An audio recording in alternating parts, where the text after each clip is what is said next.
ચર્ચા કરીએ મેનેજમેન્ટ સાથે અને આપણી સાથે ખાસ કરીને ચર્ચામાં જોડાઈ રહ્યા છે થર્મેક્સના મેનેજમેન્ટ કંપનીના एमडी અને सीईओ आशीष भंडारी। आशीष सर, गुड आफ्टरनून सर, स्वागत है सीएनबीसी बाजार पर। और सर एक शुरुआत करना चाहेंगे, ओवरऑल क्वार्टरली अर्निंग्स जैसे यहाँ से हम देख रहे हैं एक स्ट्रॉन्ग वाई बेस पे ग्रोथ हमें देखने को मिला। प्रॉफिट आफ्टर टैक्स देखे 76%, 76 to 80%।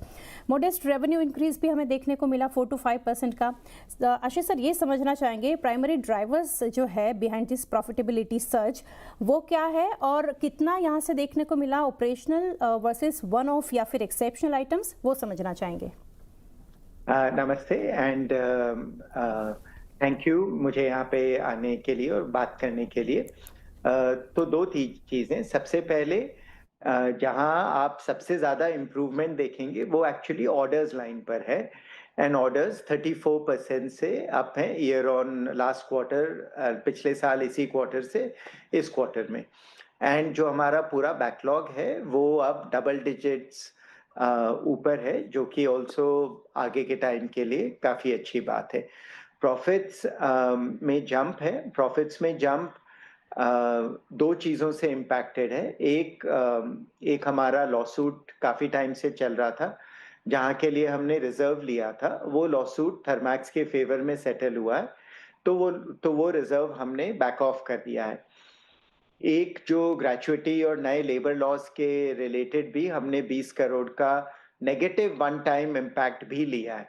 उन दोनों को अगर हम निकाल लें तो भी एक पॉजिटिव वन टाइम इम्पैक्ट हुआ है थर्मैक्स के नंबर्स में, जिसकी वजह से प्रॉफिटेबिलिटी में जंप है। अगर उस वन टाइम इम्पैक्ट को हम निकाल दें तो भी प्रॉफिटेबिलिटी में अच्छा बढ़ाव है, 70-80% नहीं, उससे काफी कम, पर 15% से ज्यादा का बढ़ाव है सारे वन टाइम इम्पैक्ट्स निकाल कर भी। जी, तो सर सेगमेंट वाइज आशीष सर थोड़ा समझना चाहेंगे, लाइक इंडस्ट्रियल प्रोडक्ट्स है, industrial infra, green solutions, chemicals, most contribution यहाँ से फॉर द ग्रोथ वो इस क्वार्टर में कहाँ से देखने को मिला और ये जो परफॉर्मेंस है कितना रिलेटिव टू योर एक्सपेक्टेशंस देख रहे हैं? सो ग्रोथ देखिए, जो पूरे साल के शुरू से मैंने बताया था कि इस साल जो ग्रोथ है मैं अच्छी एक्सपेक्ट कर रहा था, बिकॉज काफी स्ट्रेटेजिक एरियाज जहां हमने मतलब काफी टाइम से काम कर रहे हैं, उन सारे एरियाज का इन्वेस्टमेंट अब ऑर्डर्स में दिखने लगा है। तो जो सबसे बड़ा इम्पैक्ट आया है वो इंटरनेशनल ऑर्डर्स में आया है, और इंटरनेशनल ऑर्डर्स और लार्ज प्रोजेक्ट्स में। उसके अलावा डेटा सेंटर्स जो कि एक नया ग्रोथ एरिया है, वहाँ पे भी ग्रोथ देखने को आई है, डोमेस्टिकली और इंटरनेशनली दोनों जगह। और ये एरियाज अभी आगे के आने के दिनों में भी ग्रोथ दिखाते रहेंगे। इसके अलावा इंडिया में power sector, pharmaceuticals, chemicals, textiles, इन सब में भी अच्छे नंबर्स होने की एक्सपेक्टेशन। डेफिनेटली।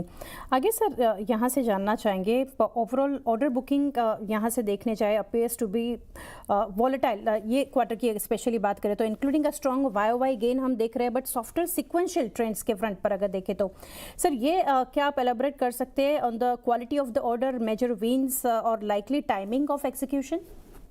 नहीं, ये सारे ऑर्डर्स सीक्वेंशियली भी अगर आप ईयर ऑन ईयर देखेंगे ऑर्डर्स का ग्रोथ दिखने को लगेगा, बिकॉज हमारे बिजनेस में थोड़े प्रोजेक्ट्स रिलेटेड नंबर्स होते हैं, तो कभी कभी क्वार्टर बाय क्वार्टर शिफ्ट हो सकते हैं। But if I look at the year as a whole compare to last year, I am confident कि हमारे ऑर्डर्स 20% से ज्यादा इस साल बढ़ेंगे। और ये जहाँ पे बढ़ोतरी आएगी, this will be in areas that are strategic, have got good quality and something जो कि लॉन्ग टर्म भी रिपीटेबल होंगे, उस हिसाब से कॉन्फिडेंस है। सर जैसे ये कॉन्फिडेंस आप बता रहे हैं, तो H2 FY 26 और 27 के अगर आउटलुक की बात करें, given the current order inflow और एग्जीक्यूशन पेस, कैसे रेवेन्यू और मार्जिन्स शेप अप होते आप देख रहे हैं for the rest of financial year 26 and next year? दोनों में एक्सपेक्टेशन काफी बेहतर की है। इस साल आप Q3 तक देखेंगे तो थर्मैक्स का रेवेन्यू ग्रोथ लास्ट ईयर से फ्लैट ही है। प्रॉफिटेबिलिटी भी अगर वन टाइम आइटम्स निकाल दें तो काफी जो प्रोजेक्ट्स एग्जीक्यूशन में हमारे ड्रैग्स रहे हैं वो भी करीब करीब फ्लैट ही है। तो जो आने वाले जो क्वार्टर्स एंड ईयर हैं उससे मैं कॉन्फिडेंस से ही देखूंगा, क्योंकि बैकलॉग बड़ा है, ऑर्डर इनटेक भी बढ़ता ही रहेगा कंपेयर टू लास्ट ईयर। तो ओवरऑल काफी बुलिश एक्सपेक्टेशंस है मेरे हिसाब से। जी सर, प्राइवेट कैपेक्स और एंड मार्केट डिमांड के फ्रंट पर कुछ चीज़ें जानना चाहेंगे आशीष सर। आप कैसे प्राइवेट सेक्टर कैपेक्स में एक रिकवरी यहाँ से देख रहे हैं, और इंडस्ट्रियल डिमांड जो है वो साथ ही अगर देखने जाए तो इन core end market such as petrochemical, steel हो गया, फिर डेटा सेंटर्स और क्लीन एनर्जी, वो समझना चाहेंगे। मिक्स है overall. Private capex I would say reasonable है, बहुत ग्रेट नहीं है, बहुत खराब भी नहीं है, बट प्राइवेट कैपेक्स पे ही डिपेंड करें तो ये 15-20% जैसा ग्रोथ नहीं आ सकता। उसके लिए नई चीजें करनी पड़ेगी, और थर्मैक्स के लिए ये नई चीजें ही ग्रोथ ड्राइव कर रही हैं। सेकेंड, इंटरनेशनल से भी अच्छी ग्रोथ मिल रही है। इंडिया का प्राइवेट कैपेक्स एनवायरनमेंट अच्छा है, पर आई वुड से अभी तक का जो जो परफॉर्मेंस है मॉडरेट ही है। इलेक्शंस के बाद प्राइवेट कैपेक्स अभी तक टेक ऑफ मेरे हिसाब से जैसी अपेक्षा थी, जैसे एक्सपेक्टेशंस थे, वैसा टेक ऑफ नहीं हुआ है। राइट सर, साथ ही एक ये समझना चाहेंगे आपसे, जैसे हम कंपनी का देख रहे हैं अभी रिसेंटली जो ट्रेड डील के लिए जो एक अनाउंसमेंट हम देख रहे हैं, काफ़ी सेक्टर्स कंपनीज के लिए एक बेनिफिशियरीज हम यहाँ से होते हुए देख रहे हैं। जैसे थर्मेक्स भी एक लीडिंग प्लेयर है जहाँ पे 5 to 10% mainly on waste water chemicals जो देख रहे हैं, ये जो एक्सपोजर है यूएस मार्केट में, तो यहाँ से कुछ एक बेनिफिशियरी या जो एक अनाउंसमेंट है वो आप कैसे समझना चाहेंगे? ओवरऑल इंडिया के लिए बहुत ही अच्छे अनाउंसमेंट्स हैं। ईयू एंड यूएस दोनों एफटीएज। थर्मैक्स में डायरेक्ट इम्पैक्ट रिलेटिवली कम होगा। जो डेटा सेंटर प्लेस हैं उनमें इम्पैक्ट आएगा, क्योंकि वहाँ पे हमारे एक्सपोर्ट्स होते हैं। केमिकल्स में वो पहले भी यूएस में जो केमिकल्स जाते थे देवर एक्सक्लूडेड एफटीए से, तो वो एफटीए का उन पे डायरेक्ट इम्पैक्ट नहीं है। जो बाकी बिजनेसेस हैं उनमें मॉडरेट इम्पैक्ट है, बहुत ज्यादा नहीं है। यूएस एंड यूरोप दोनों मिला के थर्मैक्स के लिए अभी तक का जो ऑर्डर बुक था 5% का ही इम्पैक्ट है। आगे वाले टाइम में ये नंबर बढ़ सकता है। और ज्यादा जरूरी ये है कि इंडिया में जो थर्मैक्स के बहुत सारे कस्टमर्स हैं, टेक्सटाइल्स बहुत बड़ा हुआ, फार्मा हुआ, ऑटो इंडस्ट्री, और जो बहुत सारे कस्टमर्स हैं जिनको बहुत फायदा होगा इन एफटीए से, उनको थर्मैक्स जो डिराइव डिमांड है उससे बहुत अच्छा सर्व कर पाएगी।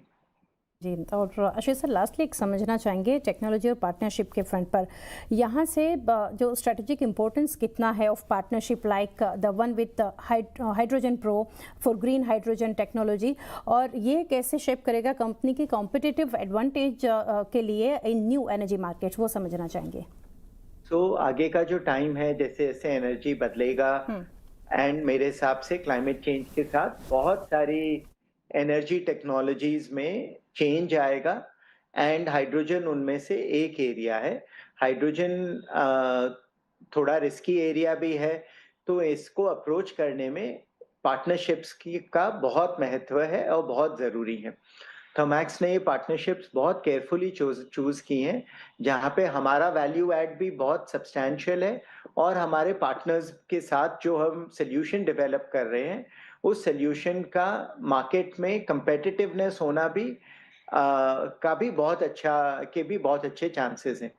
तो ये सब देखते हुए इन पार्टनरशिप्स, और अभी हाल ही में हमने इंडिया में ही एचपीसीएल के साथ भी पार्टनरशिप अनाउंस की है आर&डी के एरियाज में, जहाँ पे कि इन सारी पार्टनरशिप्स में थर्मैक्स का एक रोल है, पार्टनर्स का एक रोल है, और साथ में मिलके हम कस्टमर्स के लिए ये हाइड्रोजन हुआ, कार्बन कैप्चर हुआ, एडवांस बायोफ्यूल्स हुए, इन काफी एरियाज में नए प्रोडक्ट्स ला सकते हैं। और ये प्रोडक्ट्स इंडिया में ही नहीं, इंडिया के बाहर भी कंपेटिटिव होंगे, ये एक्सपेक्टेशन है।